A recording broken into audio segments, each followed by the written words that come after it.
They shot her at point-blank range, straight through the chest, and left her bleeding inside a burned-out Soviet outpost while laughing over the radio, snapping photos of her body, calling it confirmation before moving on to their next target. But the thing about shooting a haze in the heart is, you'd better make sure that heart actually stops, because Lieutenant Commander Morgan Hayes wasn't finished yet. Not by a long shot. The air over the Afghanistan-Pakistan border hung thick with dust and foreboding. Lieutenant Commander Morgan Hayes stood beside the lead MRAP, her eyes scanning the ridgelines of the Khyber Pass with practiced precision. Nothing moved. Nothing made sound. Even the wind seemed to hold its breath. "Too quiet," she muttered, adjusting the strap on her M4A1, fingers running over the EO Tech sight she'd zeroed herself that morning. Beside her, Master Chief Carson Miller nodded, his weathered face creased with the same concern. Local intel said this route was hot with IEDs last week. Taliban activity all over these hills. And yet, Morgan gestured to the empty road stretching before them. No signs of disturbance in the packed earth. No wires, no fresh digging, nothing. 8 SEALs, 3 CIA operatives, and 4 local security contractors prepared to mount up. The convoy looked formidable, 3 armored MRAPs and 2 gun trucks, but something felt off.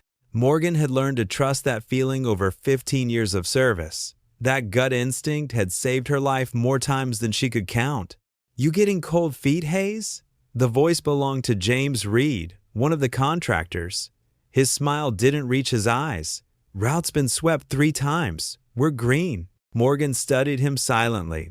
His gear was too new, too clean. His accent had the faintest trace of something non-American buried beneath practiced Midwestern vowels. And when he'd rolled up his sleeves earlier, she'd caught a glimpse of something beneath his eagle tattoo, faded Cyrillic lettering partially covered by newer ink. "3 times by whom?" she asked.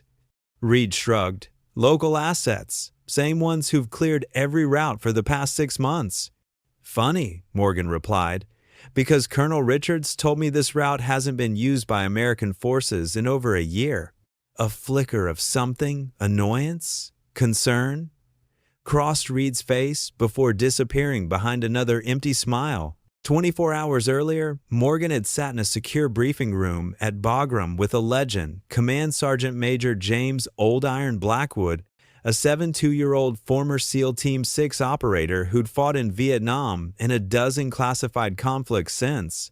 He'd served with her father, William Iron Will Hayes, right up to that final mission in Grozny in '92.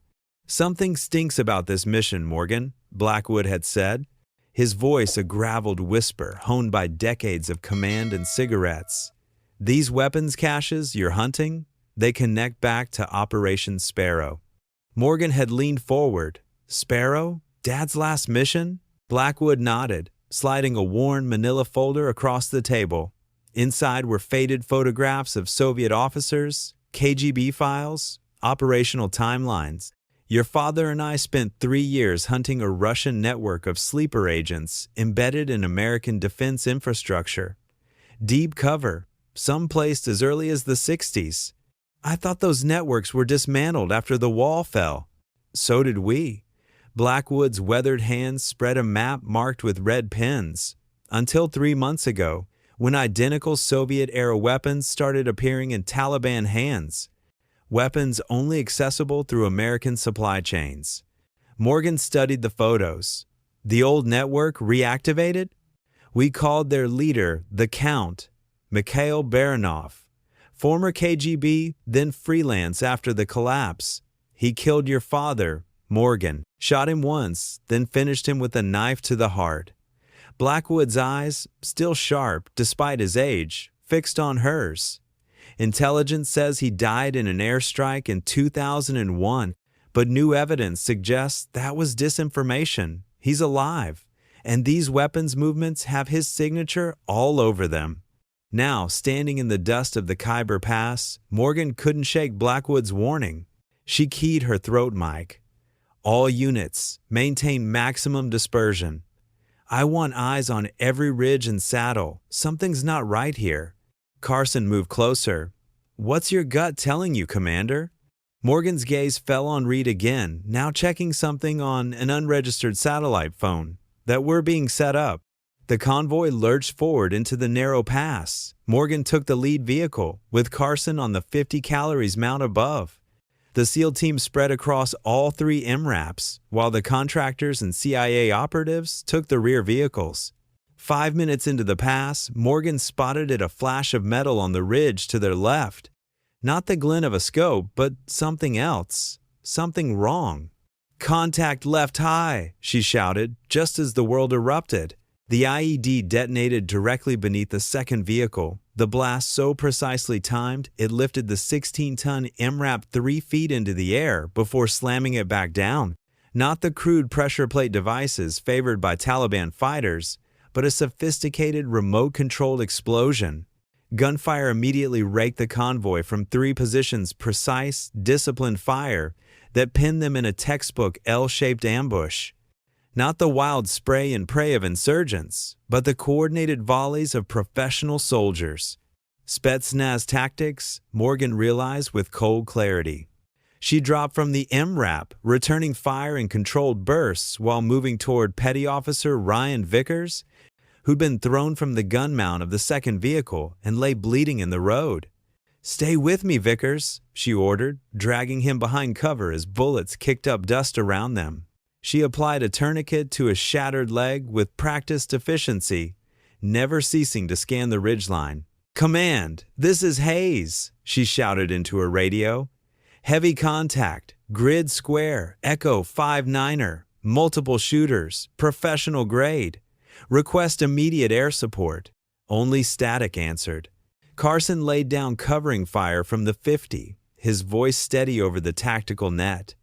3-man team, ridgeline north. Another team west. They've got us bracketed. Morgan spotted Reed and the other contractors falling back, not toward defensive positions, but away from the fight entirely.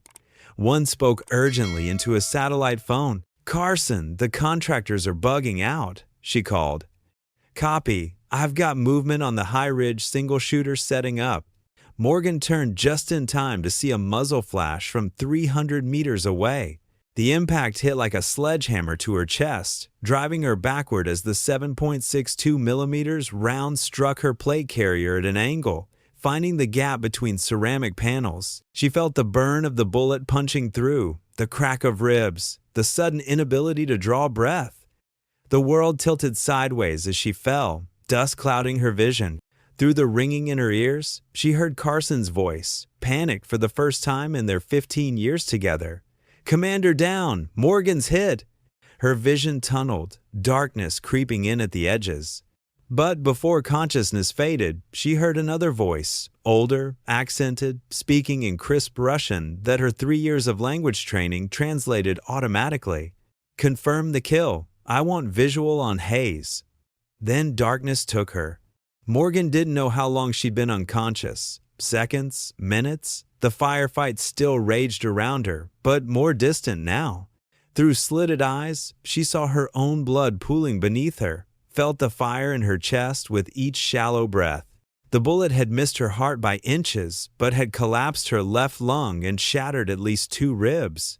Her father's voice came to her, a memory from Bud.'s training when she'd nearly drowned during Hell Week. "Pain is just information, Morgan. Acknowledge it, then set it aside. The body will scream that it's dying, but your job is to move anyway." 2 shadows fell across her, men speaking Russian, their boots stopping inches from her face. "Confirmation," one said, kneeling beside her. A camera clicked. "Clean shot through the chest plate. She's done." "The count wants absolute verification," the second voice answered. "Check for pulse." Cold fingers pressed against her neck. Morgan forced herself to remain perfectly still. Her pulse slowed to near imperceptibility through the box breathing technique. Every SEAL mastered 4 seconds in, 4 seconds hold, 4 seconds out, 4 seconds hold. "Nothing," the first man confirmed. "Like father, like daughter, Hayes' blood ends today." "Bring her to the outpost," a new voice ordered. Reed, or whatever his real name was, stood over her now. "The Count wants to see her himself. Poetic, isn't it?" The last Hayes dies in the same place her father's mission began 30 years ago. As they dragged her limp body toward a crumbling structure nestled against the cliff face, Morgan focused on one thought, one truth that burned brighter than the pain in her chest. Baranov had killed her father. Now he thought he'd killed her too. He was about to learn his mistake. They dragged her like cargo, arms trailing in dust, head lolling with each step. The pain was excruciating, but Morgan Hayes had endured worse during SEAL training. Much worse. She'd been one of 3 women ever to complete Bud, S, enduring the freezing surf, the sleepless hell week, the underwater drown-proofing with tied hands and feet. Old Iron Blackwood's voice echoed in her memory. When the body surrenders, that's when the heart takes over. That's why they called your father Iron Will Hayes. And that's why Baranov feared the Hayes bloodline. The abandoned outpost had once been a Soviet forward operating base during their Afghanistan occupation. Crumbling concrete walls, rusted metal roofing, windows long since shattered. A relic of the Cold War now serving as an impromptu tomb. They dumped her unceremoniously on the dirt floor of what had once been a communications room. Blood from her chest, wounds soaked through her shredded plate carrier, pooling beneath her. Each breath was agony, the collapsed lung making every inhalation a struggle. Prep the site for disposal, Reed ordered. Make it look like Taliban. Through barely open eyes, Morgan watched the men move around her. 4 of them, plus Reed. All armed with American weapons, but moving with the distinct efficiency of Russian special forces. One set up communications equipment on a metal table. Another checked the perimeter. Reed knelt beside a hardened tablet computer, typing rapidly. Uploading confirmation. Now, with Hayes eliminated, we can accelerate Lazarus. What about the rest of her team? One of the men asked. The Chechens will handle the cleanup. No survivors, no witnesses. Morgan's mind raced through options, each more desperate than the last. 5 armed hostiles. Her sidearm was gone, primary weapon lost in the ambush. She had a backup knife in her boot and a garrote wire sewn into her collar, standard SEAL equipment. But, in her condition, direct confrontation would be suicide. She needed information first, then weapons, then an exit strategy. Reed continued briefing his team. The commander in Washington wants this wrapped up clean. Once the count verifies Hayes is dead, we activate the final phase. 30 years of patience finally pays off. The commander in Washington, Morgan filed that away. High-level penetration of U.S. command structure, just as Blackwood had warned. The men exited to secure the perimeter, leaving just 1 guard watching her corpse. She focused on controlling her breathing, using the pain to keep herself conscious. The guard turned away, speaking into his radio in Russian. Now, with excruciating effort, Morgan silently reached for her boot knife, the movement sending lightning bolts of pain through her chest. Fingers closing around the handle, she waited for the perfect moment. The guard approached, kicking her leg to ensure she was dead. When he leaned closer to check her eyes, Morgan struck with the focused fury of 15 years of combat training. The knife drove upward into his throat, cutting off any cry for help. She caught his body as it fell, easing it silently to the ground. Quickly, she stripped him of his weapons, an AK-103 rifle and a Makarov pistol. Checking the magazine, she found it full. Small mercies. Moving to the table, she examined the tablet Reed had left behind. The screen showed a complex operational plan codenamed Lazarus, the reactivation of Cold War-era sleeper agents embedded throughout American defense infrastructure. Names, positions, activation codes. The intelligence goldmine Blackwood had suspected existed, but it required a password to access fully. A voice crackled over the dead guard's radio. Verification team, status report. Morgan thought quickly, then keyed the radio, mimicking the guard's gruff tone as best she could. Still secure, no movement. The count arrives in 20 minutes. Prepare the body. Morgan's heart pounded. 20 minutes until Baranov himself would arrive, the man who had killed her father with a knife to the heart. She needed to turn this crumbling outpost into a fortress. Using her SEER training, survival, evasion, resistance, escape, Morgan quickly assessed the structure. 2 entrances, multiple broken windows, thin walls, poor defensive position overall, but she could improve it. She rigged the main entrance with the dead guard's grenades, creating a lethal booby trap. At the rear door, she set up a tripwire connected to a flashbang. Using furniture and debris, she created choke points and defensive positions with clear fields of fire. Every movement was agony, her tactical vest now soaked with blood. But the Hayes family motto that her father had drilled into her since childhood drove her forward. Pain is temporary, quitting is forever. While setting the last trap, Morgan discovered something in her gear bag, a tracking device no larger than a dime, hidden inside her sealed Trident badge. Someone had been monitoring her movements long before this mission began. The betrayal went deeper than she'd imagined. Positioned in a defensible corner with sightlines to both entrances, Morgan finally allowed herself to key the enemy radio. "Baranov," she said, her voice steady despite the fire in her chest. "This is Hayes. You failed with my father. You'll fail with me." The iron heart doesn't stop beating. For 10 long seconds, silence reigned. Then a calm, cultured voice responded, sending chills down her spine. "Morgan Hayes, daughter of William Iron Will. Your father said something similar before I put my knife into his heart in Grozny. History repeats itself." The radio crackled again with urgent orders in Russian. They were coming for her. The first 2 men entered cautiously through a broken window, weapons raised. Morgan waited until they were fully committed before taking them down with precise double taps from the Makarov. The pistol suppressor kept the noise minimal. More would come, and they'd be ready now. A single shot from outside shattered the wooden beam inches above her head, showering her with splinters. Not a spray of automatic fire, but the precise shot of a trained sniper. "I see you've met our mutual friends," the radio crackled. A new voice, British accented and smooth as silk. "I must say, I'm impressed you're still breathing with that hole in your chest." Morgan pressed herself against the wall, out of the sniper's line of sight. "Who am I addressing?" "Gabriel Kane, formerly SAS, now freelance. Your reputation precedes you, Commander Hayes. They call you Ironheart in certain circles." Morgan had heard of Kane, ex-British Special Forces, now a top-tier assassin for the Wagner Group. His nickname was Ghost because targets never saw him coming, and he never missed. "You're on the wrong side of history, Kane," she replied, mind racing to formulate a counter-sniper strategy. A soft chuckle came through the radio. "History is written by survivors, Commander, and I've never failed to eliminate a target. There's always a first time." The radio went silent. Morgan knew Kane was repositioning, seeking a new angle. Conventional wisdom said to stay put movement would expose her to the sniper's scope.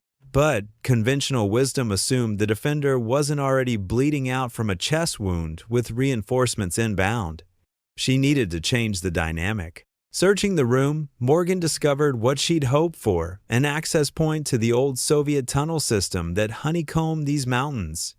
A rusted metal hatch in the floor, hidden beneath debris. The Soviets had built escape routes into all their forward bases. Slipping into the narrow passage, Morgan began the most dangerous hunt of her career, stalking the man who was hunting her. The tunnel was low and narrow, forcing Morgan to crouch despite the screaming protest from her wounded chest. Decades-old dust coated everything, but the passage remained structurally sound Soviet engineering, built to withstand both time and American bombs. Each step was measured, each breath controlled. The box breathing technique kept her focused through waves of pain and lightheadedness from blood loss. 4 seconds in, 4 seconds hold, 4 seconds out, 4 seconds hold, repeat. The passage gradually ascended toward the ridge where Kane had established his sniper's nest. Morgan moved with the methodical patience that had made American Special Forces the most feared in the world, a trait she'd inherited from her father and honed through years of operations in Afghanistan and Iraq. After 15 agonizing minutes, she reached a rusted ladder leading to a camouflaged exit. Through gaps in the covering, she could see the fading daylight and hear a voice above Kane, speaking in hushed tones. "Target is contained but still operational," he was saying. "Extraordinary resilience. Recommend immediate extraction of the package before she compromises the entire operation." A voice responded, American, authoritative, familiar from countless Pentagon briefings. "Negative. The Count wants confirmation of termination. Hayes knows too much about Lazarus.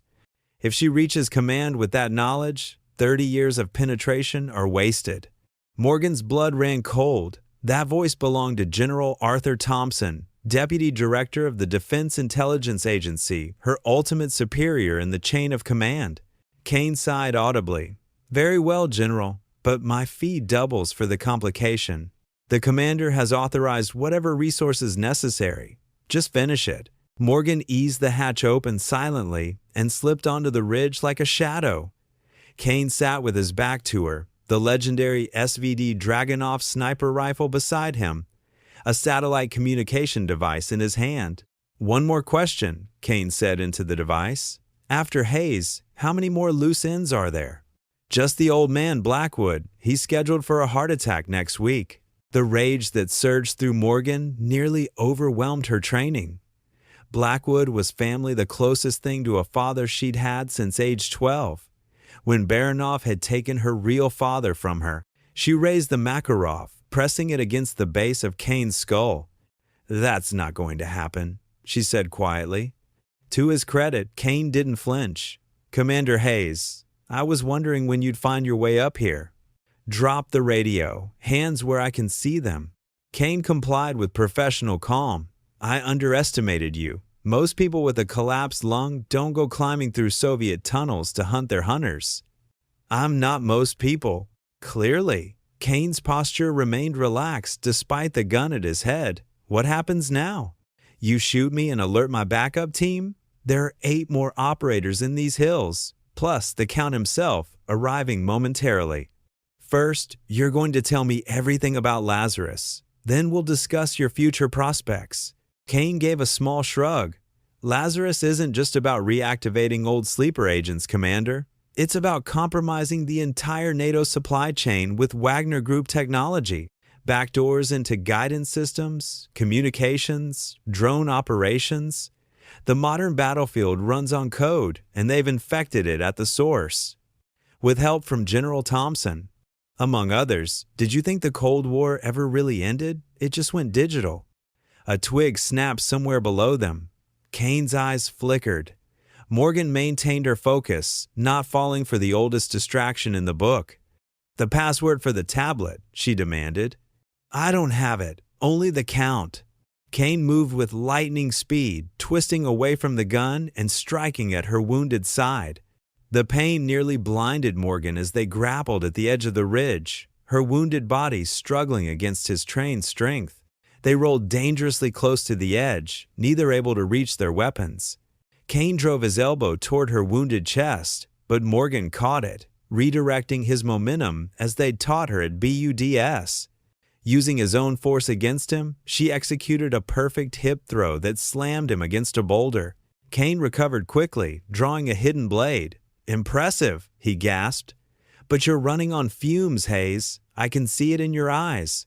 He was right. The edges of her vision were darkening. Blood loss and exertion were taking their toll. But as her father always said, when strength fails, heart decides. Kane lunged with surgical precision. Morgan parried the knife with her forearm, accepting a deep cut rather than a lethal stab. She countered with a strike to his throat, momentarily stunning him. In that brief window, she swept his legs and pinned him, securing the knife and pressing it against his carotid artery. "Yield," she ordered. Kane's eyes held a mixture of frustration and professional respect. "I yield." Using zip ties from her tactical kit, Morgan secured his hands and feet, then bandaged her own fresh wound. The sky was darkening, both from approaching night and her failing consciousness. She needed extraction soon. Checking Kane's equipment, she found a high-frequency radio different from the one the Russians were using. Taking a gamble, she tuned it to the emergency seal frequency. "Blackbird, this is Ironheart. Authentication code Sierra Tango 947, over. For long moments, nothing. Then, crackling through static, Ironheart, this is Blackbird. Blackwood's voice, tense with concern. We thought you were down. Report status. Wounded but operational. Hostile force eliminated but reinforcements inbound. High-value intelligence acquired. Priority extraction required. Also, we have a mole. Thompson is compromised. Copy all. QRF already spinning up. Carson refused to leave the AO when you were reported KIA. They're 20 minutes out. Morgan allowed herself a brief smile. Carson, loyal to the end. Copy. I'll signal position with infrared strobe. Be advised, senior hostile still inbound. Russian national, codename The Count. A long pause. Baranov? He's there? Affirmative. He's coming to verify my death personally. Morgan. Blackwood's voice softened. Your father would be proud as hell. Hold position. Help is coming. She was about to respond when Kane suddenly tensed, looking past her. He's here. Morgan turned to see an elegant older man standing 30 meters away, flanked by two armed guards. Despite his age, mid-70s at least, he carried himself with military bearing. His silver hair contrasted with cold blue eyes that assessed her with clinical detachment. Morgan Hayes, he said in accented English, you look remarkably alive for a dead woman. Mikhail Baranov, she replied, keeping her weapon trained on him. You look remarkably alive yourself. Reports of your death were greatly exaggerated. A necessary fiction, he gestured dismissively. Lower your weapon, Commander. You can barely stand. Your lung is collapsed. You've lost nearly 2 pints of blood, and my men have you surrounded. As if to emphasize his point, red targeting lasers appeared on Morgan's chest from multiple directions. Maybe, she acknowledged, but I only need one shot. She aimed directly at his head. For my father. Baranov's expression softened unexpectedly. William was a worthy adversary, the finest operator I ever faced. It was an honor to face him in combat. You stabbed him in the heart. After he killed 6 of my best men with a broken arm and a pistol, Baranov took a step closer. He died as he lived with iron will. His last words were about you. Morgan's hand trembled slightly. You're lying. He said, my daughter will finish what I started. And here you are. Baranov spread his hands. History rhymes. Commander Hayes. A distant thumping sound echoed across the mountains, helicopters approaching fast. The QRF was coming. Baranov heard it too. It seems our time grows short. A shame. I had hoped for a longer conversation with William's daughter. It's over, Baranov. Lazarus dies today. A sad smile crossed the old Russian's face. Nothing ever ends, Commander, especially not the games between our countries. He nodded toward Kane. Did he tell you? Your General Thompson has been ours since 1991. He betrayed your father's mission, sent him straight into my arms in Grozny.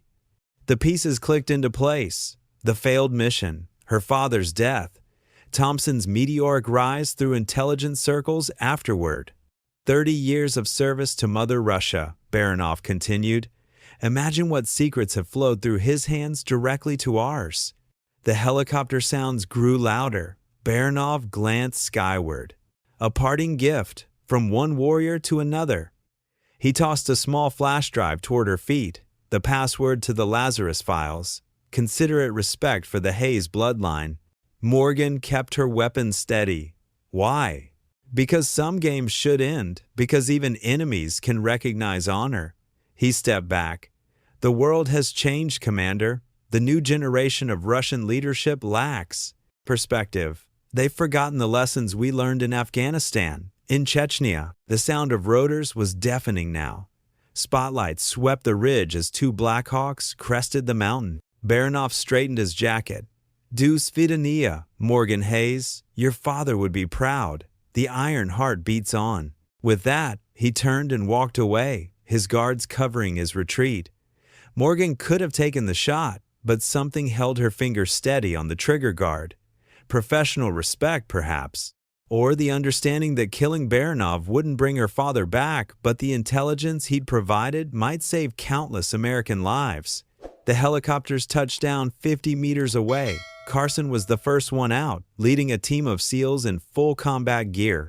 His expression when he saw her bloodied, standing over the captured Kane with weapons still raised, was one of disbelief and awe. "Morgan," he shouted over the rotors. "Jesus Christ!" She managed a weak smile as her legs finally gave out. Carson caught her before she hit the ground, easing her gently onto a stretcher as Corman rushed forward. "Target secure," she reported formally, though blood bubbled at her lips. "High-value prisoner acquired. Mission." She coughed, the pain searing through her chest. Mission accomplished. As they loaded her into the helicopter, the senior corpsman shook his head in amazement. "Commander, with these injuries, how the hell are you still conscious, let alone fighting?" From the doorway, Old Iron Blackwood appeared, having insisted on joining the QRF despite his age. He answered for her. "They shot her in the chest, son," he said, gripping Morgan's hand firmly. "But they forgot that Hayes women don't have regular hearts." He tapped his own chest. "They have iron hearts, and iron never stops, no matter how hard you hit it." Morgan's eyes met Blackwood's as the helicopter lifted off, carrying her towards safety, medical attention, and the beginning of a much larger fight against the corruption Baranov had exposed. The old warrior nodded with pride, the same look her father had given her when she graduated BUD-S. Pain was temporary, quitting was forever, and the Iron Heart would keep beating, no matter what. 3 weeks later, Morgan Hayes stood at attention in the Oval Office as the president himself pinned the Navy Cross to her uniform. Her chest still ached from the wound that had nearly killed her, but she stood straight and proud. The Lazarus Files had exposed the most significant breach of American intelligence since the Cold War. General Thompson and 11 other high-ranking officials across defense and intelligence agencies had been arrested. The sleeper network was being dismantled piece by piece. Baranov had disappeared, of course. Men like him always had contingency plans. But his parting gift had changed the course of American security for decades to come. "Commander Hayes," the president said, "your country owes you a debt we can never repay." Morgan thought of her father, of Old Iron Blackwood who'd guided her career, of Carson who'd refused to leave her behind. The long line of warriors who'd taught her that heart mattered more than anything else. "Just doing my duty, sir," she replied, the Hayes family words echoing in her mind. Pain is temporary, quitting is forever, and iron hearts never stop beating.